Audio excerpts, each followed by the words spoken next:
Bom dia, boa noite, comunidade Salvando Patinhas. De qual cidade você está nos assistindo? Conta pra gente nos comentários. E já deixa aquele like e se inscreve no canal para não perder nada. Estamos na reta final para os 300 inscritos e sua ajuda faz toda a diferença. Preparem-se para uma história que vai testar os limites da sua emoção, uma narrativa sobre lealdade, abandono e a incrível força do amor. Hoje vamos mergulhar em um conto que nos lembra que, mesmo nos cantos mais sombrios, a esperança pode surgir das patinhas mais improváveis. Conta nos comentários de onde você está assistindo e aproveita para deixar seu like. O sol mal havia despontado, tingindo o céu da Vila Esperança, com tons pálidos de rosa e laranja, quando Léo, um menino de olhos curiosos e coração gigante, saiu para sua rotineira caminhada matinal. O ar fresco da manhã, ainda úmido pelo orvalho, trazia o cheiro de terra molhada e de mato, um perfume familiar que ele tanto amava. A vila, aos poucos, acordava. O distante chiado de uma chaleira no fogão de Dona Carmela, o latido preguiçoso do cachorro do seu Elias, o murmúrio das primeiras vozes. Para Léo, era o momento de explorar o terreno baldio nos fundos de sua casa.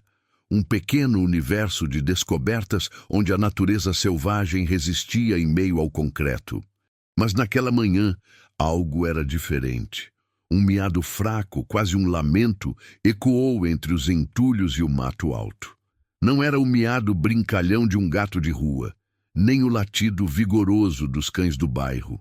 Era um som de dor, de desespero, que cortou o silêncio da alvorada como uma lâmina fria. Léo parou, o coração apertado. Ele já havia encontrado filhotes perdidos, pássaros com asas quebradas, mas aquele som carregava uma tristeza profunda, que ia além do simples desconforto. Era um apelo. Movido por uma força que ele não sabia de onde vinha, Léo se aventurou mais fundo no terreno, desviando de galhos secos e latas enferrujadas. O cheiro de lixo misturava-se ao odor metálico de sangue, um aviso sombrio que fez seu estômago revirar. O som se intensificou, um choro quase inaudível, mas persistente. E então ele o viu. Escondido sob uma pilha de madeiras podres e plásticos descartados, estava um cão. Não um cão qualquer, mas um animal que parecia ter sido arrancado de um pesadelo. Seus olhos, antes cheios de vida, mal se abriam, embaçados pela dor e pelo medo. Seu corpo magro tremia em espasmos incontroláveis, a pele coberta de feridas abertas e crostas de sangue seco. Uma de suas patas estava virada em um ângulo antinatural, e o pelo, antes provavelmente de um tom dourado, estava emaranhado e sujo, tingido de vermelho e marrom. Era uma visão chocante, que roubou o fôlego de Léo e o deixou paralisado de horror. Joaquim, como Léo mais tarde descobriria seu nome, estava à beira da morte. Não por um acidente banal, uma fatalidade da vida selvagem. Não. A crueldade que se manifestava em cada ferida, em cada osso saliente, em cada tremor de seu corpo exaurido, não era obra do acaso. Era a marca indelével da maldade humana, de uma violência sem nome que havia sido despejada sobre ele. Alguém, com uma frieza inimaginável, havia torturado, espancado e depois abandonado Joaquim naquele matagal, como se fosse um objeto sem valor, esperando que a natureza terminasse o serviço. Léo sentiu uma onda de náuseas, seguida por uma fúria infantil e impotente. Como alguém poderia fazer isso? O cão, mal conseguindo levantar a cabeça, soltou mais um gemido, um som que perfurou a alma do menino. Era um pedido de socorro, o último fio de esperança em um abismo de desespero. Léo sabia que não podia simplesmente ir embora. A imagem de Joaquim, tão frágil e tão ferido, gravou-se em sua mente, acendendo uma chama de empatia e determinação. Ele precisava ajudar. Mas como? Ele era apenas um menino, sem recursos, sem força para mover aquele corpo pesado, sem conhecimento para curar feridas tão profundas. O isolamento do terreno baldio, parecia amplificar sua impotência, tornando a tarefa ainda mais assustadora. O sol agora brilhava forte, mas o calor não trazia conforto, apenas a sensação de que o tempo estava se esgotando para Joaquim. O pânico, contudo, não era uma opção para Léo. Ele se ajoelhou ao lado de Joaquim, sentindo o calor febril do corpo do animal, o cheiro forte de sangue e terra. Com as mãos trêmulas, tentou afastar alguns galhos secos que pressionavam a pata ferida do cão. Joaquim gemeu novamente, um som rouco que parecia vir do fundo de um poço sem fim. Léo falava com ele em voz baixa, quase um sussurro, palavras de conforto que ele nem sabia de onde vinham. Calma, amigão, eu estou aqui, vai ficar tudo bem. Mas ele sabia que não seria fácil. O cão era pesado, muito maior do que ele, e cada movimento parecia uma tortura para o animal. Léo olhou ao redor, desesperado por algo que pudesse ajudar. Viu uma garrafa plástica amassada e suja, quase vazia, mas ainda com algumas gotas de água em seu fundo. Cuidadosamente, ele a pegou, limpou a boca do recipiente com a manga da camisa e aproximou-a dos lábios ressecados de Joaquim. O cão, com um esforço sobre-humano, tentou lamber, mas estava fraco demais. Léo então inclinou a garrafa, deixando que algumas gotas molhassem o focinho e a língua de Joaquim. Uma pequena, quase imperceptível, lambida. Naquele instante, os olhos de Joaquim, antes turvos de dor, encontraram os de Léo. Não havia gratidão explícita, mas um reconhecimento, um fio tênue de confiança que se acendeu no abismo do desespero. Foi um twist, um elemento surpreendente, a capacidade de um ser tão machucado de ainda se conectar, de ainda reagir à gentileza. Naquele olhar, Léo viu não apenas um animal moribundo, mas uma alma lutando para viver. Era o herói improvável, manifestando sua força interior através da vulnerabilidade. Se isso já te emocionou, inscreva-se para acompanhar o resto da história. Aquele momento, aquele simples olhar, gravou-se na alma de Léo, ativando memórias e sentimentos que o moldaram. Léo sempre foi um menino de poucas palavras, mais observador do que falante. Sua timidez, muitas vezes confundida com desinteresse, na verdade escondia uma sensibilidade aguda ao mundo ao seu redor, especialmente aos animais. Desde pequeno, ele sentia uma conexão inexplicável com os seres mais vulneráveis. Ele se lembrava de quando tinha uns 7 anos e encontrou um passarinho com a asa quebrada no quintal. Seus pais, ocupados, disseram que a natureza seguiria seu curso. Mas Léo não conseguiu aceitar. Passou dias cuidando do pequeno pássaro em segredo, alimentando-o com migalhas e gotas d'água, construindo um ninho improvisado em uma caixa de sapatos. O passarinho não sobreviveu. E Léo chorou por dias, sentindo uma dor profunda e uma impotência avassaladora. Naquele momento, ele prometeu a si mesmo que um dia faria a diferença, que nunca mais se sentiria tão impotente diante do sofrimento. Essa promessa silenciosa se tornou um mantra em seu coração. Ele observava os cães e gatos de rua da vila, muitos deles magros e assustados, e sentia um aperto no peito. Léo não tinha muito a oferecer, mas sempre guardava um pedaço de seu lanche para algum animal faminto que cruzasse seu caminho. Sua avó, Dona Rosa, uma mulher sábia e de coração aberto, foi quem mais o incentivou. Ela lhe ensinou que a verdadeira força não estava nos músculos, mas na capacidade de sentir e agir com compaixão. Léo, meu filho, ela dizia, o mundo é duro, mas a gentileza é uma luz que nunca se apaga, e você tem uma luz muito forte dentro de você. As palavras de Dona Rosa ecoavam agora, enquanto ele olhava para Joaquim. Aquela força interior que ela tanto mencionava não era uma bravura explosiva, mas uma persistência gentil, uma recusa em aceitar a crueldade como destino. Era essa força que o impelia a não desistir de Joaquim. Ele sabia que não podia simplesmente levar o cão para casa. Seus pais, embora bons, não teriam como arcar com os custos ou o cuidado de um animal tão ferido. Mas também sabia que não podia deixá-lo ali para morrer. A imagem do passarinho, a sensação de impotência, a promessa feita à sua avó e a si mesmo, tudo isso se misturava em sua mente, transformando o medo e a tristeza em uma determinação férrea. Léo não era um herói de capa e espada, mas um herói de coração. E naquele terreno baldio, ele estava prestes a provar que a maior coragem reside na mais pura empatia. Ele precisava de ajuda, mas antes precisava fazer tudo o que estivesse ao seu alcance. Era essa força que o impelia a não desistir de Joaquim. Ele sabia que não podia simplesmente levar o cão para casa. Seus pais, embora bons, não teriam como arcar com os custos ou o cuidado de um animal tão ferido. Mas também sabia que não podia deixá-lo ali para morrer. A imagem do passarinho, a sensação de impotência, a promessa feita à sua avó e a si mesmo, tudo isso se misturava em sua mente, transformando o medo e a tristeza em uma determinação férrea.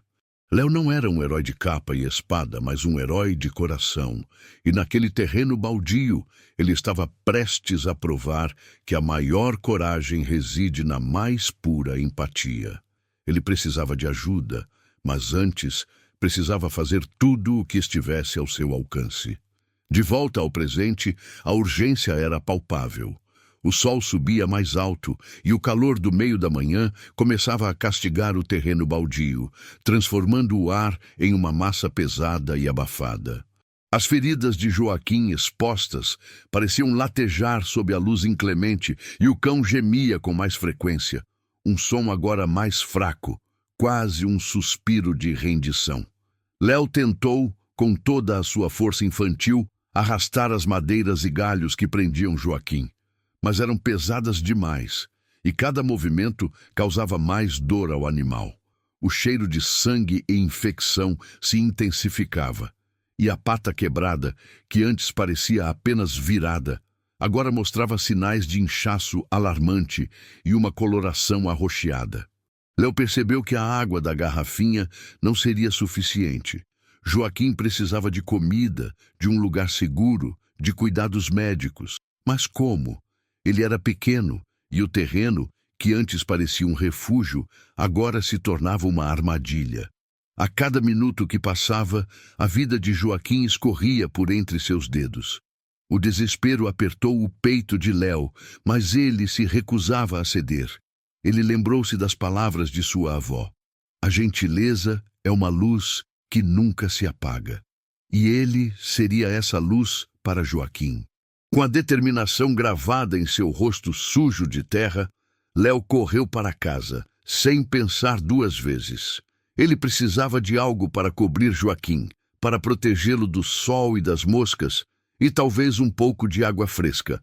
Voltou em poucos minutos, carregando um pano velho e uma tigela de água que havia pego na cozinha, rezando para que seus pais não notassem. Com cuidado, ele colocou o pano sobre o corpo de Joaquim, tentando aliviar o calor, e ofereceu a água na tigela. Desta vez, Joaquim bebeu um pouco mais, lambendo com dificuldade, mas com uma sede que parecia insaciável. Léo sentiu uma pontada de esperança, mas a esperança durou pouco. Um som distante, mas inconfundível, começou a ecoar do outro lado do terreno baldio. Eram vozes masculinas, risadas ásperas e o barulho de algo sendo arrastado. Léo congelou. Ele sabia que aquele terreno era usado por algumas pessoas para descarte irregular de lixo, mas também para outras atividades nem sempre lícitas. Seu estômago gelou ao reconhecer uma das vozes. Era a voz de Jairo, um homem conhecido na vila por seu temperamento violento e por ter um histórico de maltratar animais. Jairo era o tipo de pessoa que via a crueldade como uma forma de poder, e o sofrimento alheio, seja de um animal ou de uma pessoa, como um espetáculo. O coração de Léo disparou. Ele se encolheu ao lado de Joaquim, tentando se esconder atrás das madeiras podres. O que Jairo estaria fazendo ali? E o que aconteceria se ele encontrasse Joaquim? Uma onda de pavor o atingiu. Ele já havia ouvido histórias sobre Jairo e outros homens, que às vezes usavam o terreno para descartar coisas que não queriam mais. A possibilidade de que Joaquim fosse mais uma dessas coisas o encheu de um medo gélido. As vozes se aproximavam, e Léo pôde ouvir fragmentos da conversa. Aquele cachorro inútil não servia para nada, só para dar despesa, disse uma voz, que Léo reconheceu como a de um dos comparsas de Jairo. Deveria ter sumido de uma vez, completou Jairo, com um tom de desprezo que fez o sangue de Léo gelar.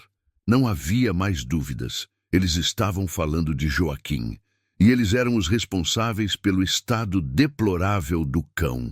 A maldade que Léo havia sentido antes agora tinha um rosto, uma voz, e estava se aproximando. Léo abraçou Joaquim, tentando proteger o corpo frágil do animal com o seu próprio. Os gemidos de Joaquim eram agora quase imperceptíveis, mas o medo nos olhos do cão era evidente. Ele sentia a presença dos agressores, a mesma presença que o havia levado à beira da morte. Léo sentiu uma raiva que nunca havia experimentado antes, uma fúria impotente contra a crueldade que se manifestava tão abertamente. Ele não iria abandonar Joaquim, não agora, não com aqueles homens se aproximando. Ele faria o que fosse preciso para proteger seu novo amigo, mesmo que isso significasse enfrentar um perigo muito maior do que ele jamais imaginou. As vozes se tornaram mais nítidas, cada palavra um golpe gelado no coração de Léo. Ele podia ouvir o ranger de botas no chão de terra e o farfalhar do mato seco enquanto Jairo e seu comparsa avançavam, inspecionando o terreno como se procurassem algo que haviam perdido. Ou talvez confirmando que seu trabalho estava completo. "Tem certeza que ele não vai incomodar mais?" perguntou o comparsa, uma voz rouca e sem emoção. Jairo riu, um som seco e cruel que parecia ecoar a maldade do mundo. "Claro que não. Ninguém aguenta aquilo. Já deve ter virado comida de urubu, se é que não foi arrastado por algum bicho. Deixei ele lá no fundo, perto do córrego seco." Léo sentiu um arrepio percorrer sua espinha. Joaquim estava bem ali, a poucos metros de onde eles falavam, e eles nem se importavam. O córrego seco era exatamente onde Léo o havia encontrado. Aquelas palavras confirmavam seus piores temores. Joaquim havia sido abandonado para morrer, de forma deliberada e cruel. O menino apertou o pano sobre o corpo de Joaquim, como se pudesse protegê-lo não apenas do sol, mas da própria presença daqueles homens. Joaquim, sensível à tensão, soltou um gemido fraco, quase inaudível, mas que para Léo soou como um trovão. Ele colocou a mão sobre o focinho do cão, sussurrando: "Xi. Encalma-se, amigão. Não faz barulho."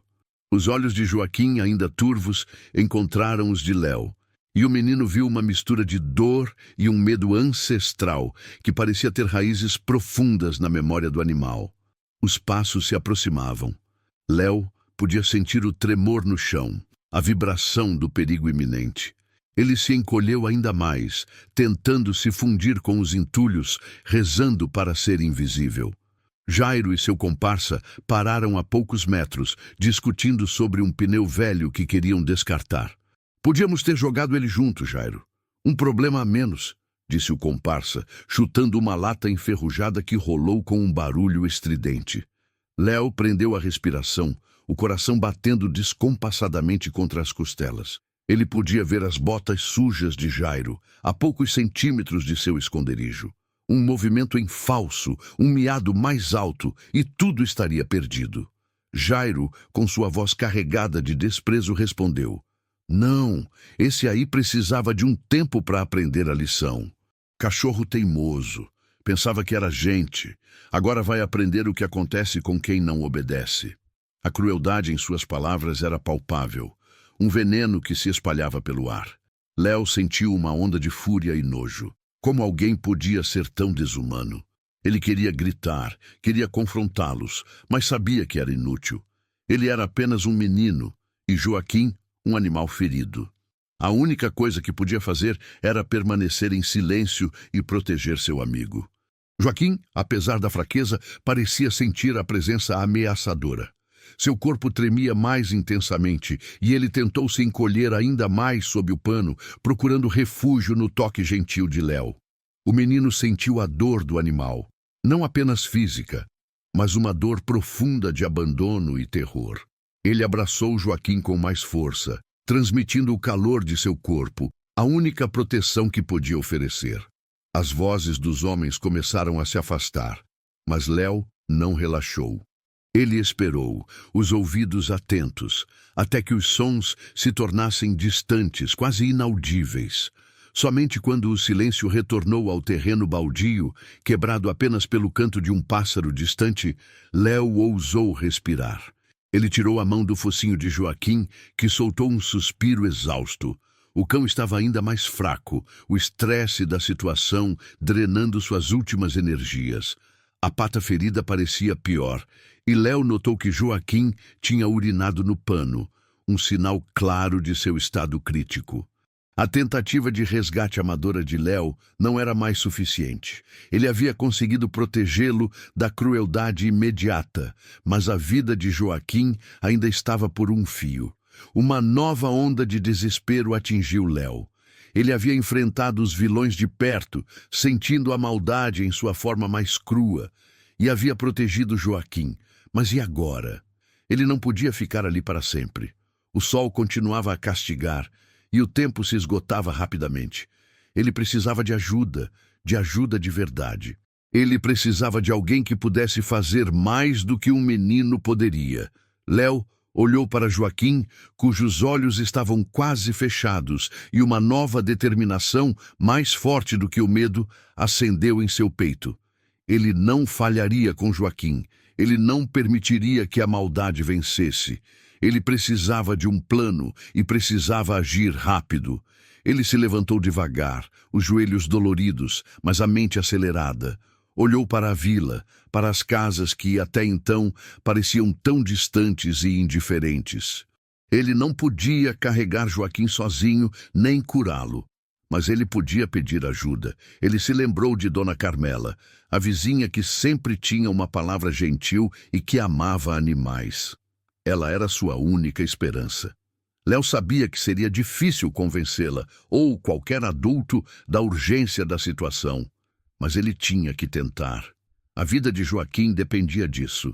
Com um último olhar para o cão, que agora parecia dormir um sono profundo e doloroso, Léo correu, com a esperança de que ainda houvesse tempo. Léo correu como nunca antes, o ar queimando em seus pulmões, o rosto sujo de terra e lágrimas. A imagem de Joaquim, fraco e quase sem vida, era um tormento que o impulsionava. Ele sabia que cada segundo contava. Chegou à casa de Dona Carmela, uma pequena construção de tijolos aparentes, com um jardim florido, e bateu à porta com uma fúria desesperada, ignorando a campainha. A porta se abriu, revelando o rosto gentil de Dona Carmela, uma senhora de cabelos brancos e olhos acolhedores, mas que agora a olhava com surpresa e preocupação. Léo, meu filho, o que houve? Você está pálido, sujo, parece que viu um fantasma. Dona Carmela, é o Joaquim. Ele está morrendo, lá no baldio. Aqueles homens, o Jairo, eles bateram nele, jogaram ele lá para morrer. Léo balbuciou, as palavras tropeçando umas nas outras em sua urgência. Ele estava ofegante, mal conseguindo formar frases completas, mas a emoção em sua voz era inegável. Dona Carmela, que conhecia a fama de Jairo e a condição dos animais de rua da vila, sentiu um calafrio. Ela puxou Léo para dentro, sentindo a febre na pele do menino, mas sua mente já estava correndo. Calma, Léo, respira. Quem é Joaquim? O que aconteceu exatamente? Léo, entre soluços, conseguiu descrever o cão, as feridas, a pata quebrada, o olhar de dor, o abandono cruel. Ele contou sobre Jairo e seu comparsa, as palavras frias que ouviu, a certeza de que eles eram os agressores. Dona Carmela ouvia, seu rosto enrugado se contraindo em uma mistura de choque e revolta. Ela sabia que Léo não inventaria uma história daquelas. "Meu Deus, que maldade!" exclamou ela, as mãos nos lábios. "Precisamos fazer alguma coisa, e rápido." Mas o fazer alguma coisa não era tão simples. Dona Carmela tentou ligar para a prefeitura, para a polícia, para alguma ONG de proteção animal. Uma burocracia fria se ergueu contra eles. "Não temos viatura disponível. Não é nossa alçada. Precisamos de um boletim de ocorrência formal." Foram as respostas que recebia, uma após a outra, cada uma um golpe na esperança de Léo. As horas passavam e o sol já começava sua descida, pintando o céu com tons de fim de tarde, mas para Joaquim significava o fim da linha. Léo, impaciente, tentava puxar Dona Carmela pela mão. "Temos que ir lá, Dona Carmela. Ele não vai aguentar." A senhora, com o coração apertado, olhava para o relógio. Ela sabia que não podiam carregar um cão ferido daquele porte sozinhos, nem tinham os recursos para um tratamento imediato. Ela tentou ligar para seu Elias, o vizinho com uma caminhonete, mas ele estava viajando. O desespero começava a tomar conta. Enquanto Dona Carmela tentava mais uma ligação, Léo, incapaz de ficar parado, correu de volta para o terreno baldio. A determinação em seu peito era mais forte que o medo. Ele precisava estar com Joaquim, precisava protegê-lo, mesmo que fosse apenas com sua presença. Ao chegar, encontrou Joaquim ainda mais fraco, a respiração rasa, os olhos quase completamente fechados. O pano que Léo havia colocado estava sujo de sangue e urina, e o cheiro de infecção era mais forte. Léo sentiu o corpo do cão, que estava gelado apesar do calor do dia. "Joaquim, aguenta firme. A Dona Carmela está tentando ajudar." Léo sussurrava, abraçando o cão, tentando passar um pouco de seu próprio calor. Ele chorava silenciosamente, sentindo a vida escorrer de seu amigo. Ele via a dor, a injustiça e uma fúria infantil e impotente crescia em seu coração. Ele não podia desistir, não podia permitir que a maldade vencesse. De volta à casa de Dona Carmela, a senhora, frustrada com a falta de apoio oficial, decidiu que não podia esperar mais. Ela se lembrou de uma veterinária recém-chegada à vila, doutora Sofia, que havia montado uma pequena clínica e era conhecida por seu amor aos animais. Sem pensar duas vezes, pegou o telefone e ligou, descrevendo a situação com detalhes comoventes.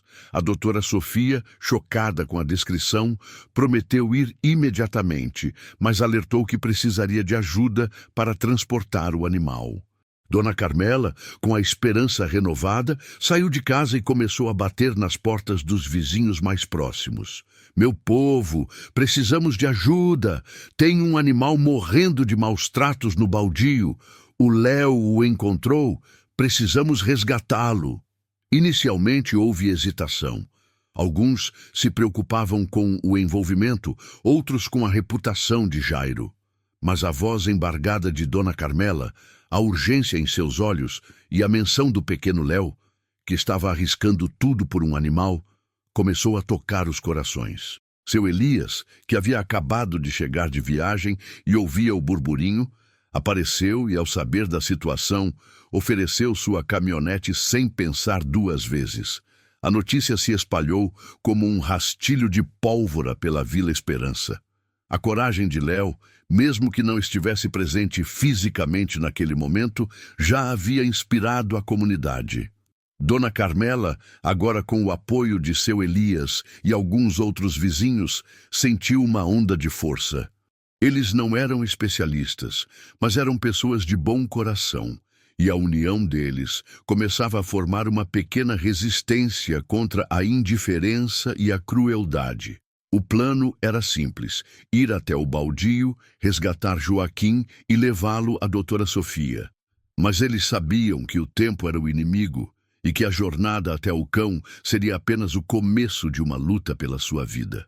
A vila, que antes parecia indiferente, agora começava a se mobilizar, impulsionada por um menino e seu ato de pura empatia. A mobilização da Vila Esperança foi um testemunho do poder da união. Dona Carmela, seu Elias e um pequeno grupo de vizinhos, impulsionados pela coragem de Léo, adentraram o terreno baldio. Léo, ainda abraçando Joaquim, ergueu o rosto e seus olhos marejados encontraram a esperança. Logo em seguida, a doutora Sofia chegou, sua maleta de primeiros socorros em mãos, seu semblante sério, mas determinado. O resgate foi dramático. Com extremo cuidado, Joaquim foi erguido em uma maca improvisada e levado na caminhonete de seu Elias para a clínica da doutora Sofia. Houve momentos de dúvida, a cada tremor do corpo de Joaquim, a cada suspiro fraco. A doutora Sofia foi honesta. As chances eram mínimas, mas Joaquim, contra todas as expectativas, mostrou uma força de vontade surpreendente, uma recusa em desistir. Os dias que se seguiram foram de luta e esperança. A doutora Sofia e sua equipe trabalharam incansavelmente. E o que parecia um milagre emocional se concretizou. Joaquim começou a se recuperar. Sua história se espalhou. E o antigo tutor de Joaquim foi confrontado legalmente, obrigado a responder pelos maus tratos, mostrando um remorso forçado, mas necessário. A comunidade da Vila Esperança, unida pela causa de Joaquim, foi fortalecida. Inspirada pelos eventos, criou um pequeno grupo de proteção animal e iniciou uma campanha de conscientização, transformando a negligência em um projeto concreto de cuidado e responsabilidade. A narrativa avançou no tempo, revelando o impacto duradouro. Meses depois, Joaquim estava irreconhecível. Seu pelo, agora dourado e brilhante, sua pata completamente curada e seus olhos irradiavam uma alegria contagiante. Ele foi oficialmente adotado por seu Elias e Léo, tornando-se o mascote amado da Vila Esperança. O legado de Léo era visível em cada canto. Mais pessoas se voluntariando. E uma nova lei municipal sendo proposta para endurecer as penas contra maus tratos. Léo, antes um menino tímido, tornou-se um símbolo local de empatia e coragem, inspirando outras crianças a defenderem os mais vulneráveis. A história de Joaquim e Léo ecoava uma lição universal sobre o poder do amor, da coragem e da empatia, provando que um pequeno ato de bondade pode inspirar uma revolução de compaixão. A cena final mostrava Léo e Joaquim brincando no mesmo terreno baldio, agora limpo e transformado em um pequeno jardim comunitário. Joaquim, correndo livremente, parava para lamber o rosto de Léo, um gesto de afeto que simbolizava um novo começo e a esperança renovada. Que a história de Joaquim nos inspire a abrir nossos corações e a agir, a comentar e a compartilhar o amor, para que nenhuma patinha fique desamparada. Obrigado por chegar até aqui, mas não saia ainda. Na tela ao lado está mais uma história emocionante. Clique e inscreva-se no canal e compartilhe. Te espero lá.